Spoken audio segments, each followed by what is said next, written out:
News కి స్వాగతం.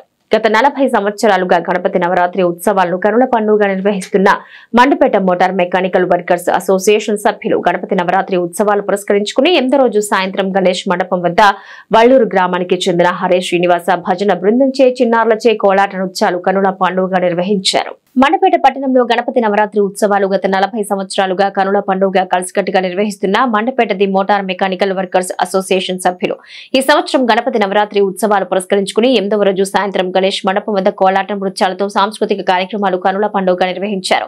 ఈ సందర్భంగా ఆలయ కమిటీ సభ్యులు ఎం న్యూస్ తో మాట్లాడుతూ భారతీయులెంతో భక్తి శ్రద్ధలతో చేసుకునే గణపతి నవరాత్రి ఉత్సవాలు తమ మండపేట మోటార్ మెకానికల్ వర్కర్స్ సమిష్టిగా గత 40 సంవత్సరాలుగా నిర్వహిస్తున్నామన్నారు. గణపతి నవరాత్రులు పూర్తవగానే సోమవారం నాడు సాయంత్రం సాంప్రదాయబద్ధంగా స్వామివారి నిమజ్జన కార్యక్రమం చేస్తామన్నారు. తర్వాత అన్నదానం చేస్తామన్నారు. Motor mechanical workers association Ganapati నవరాత్రులు 41వ సంవత్సరం 41 సంవత్సరాలుగా ఈ గణపతి నవరాత్రులు మేము సమిష్టిగా మెకానికల్ మొత్తం సభ్యులందరూ సమిష్టిగా 41 సంవత్సరాలు బట్టి ఈ గణపతి నవరాత్రులు చేస్తున్నాం. అలాగే ఈరోజు 8వ రోజు కాబట్టి కోలాట నృత్యం ఏర్పాటు చేసాం. అలాగే సోమవారం నాడు నిమజ్జనం జరుగుతుంది. ఈ నవరాత్రుల యొక్క సాంప్రదాయబద్ధంగా పూజలు పునస్కారాలు నిర్వహిస్తూ మా సభ్యులందరూ సమిష్టిగా ఈ కార్యక్రమం చేస్తున్నాం. అలాగే సోమవారం నాడు నిమజ్జనం చేస్తున్నాం. నిమజ్జనం అయిపోయిన తర్వాత అన్న సంతర్పణ చేస్తాం. ఇది మా మోటార్ మెకానికల్ వర్కర్స్ అందరూ సమిష్టిగా చేసే కార్యక్రమం ఈ వినాయక చవితి ఉత్సవాలకి సహకరిస్తున్న మా సంఘ సభ్యులకు అలాగే కమిటీ సభ్యులకు అలా పెద్దలకి భక్తులకి అందరికీ ధన్యవాదాలు తెలుపుకుంటున్నాం.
మరిన్ని తాజా వార్తా విశేషాల కోసం ఎం న్యూస్ ని సబ్స్క్రైబ్ చేయండి. మీ మిత్రులకు షేర్ చేయండి.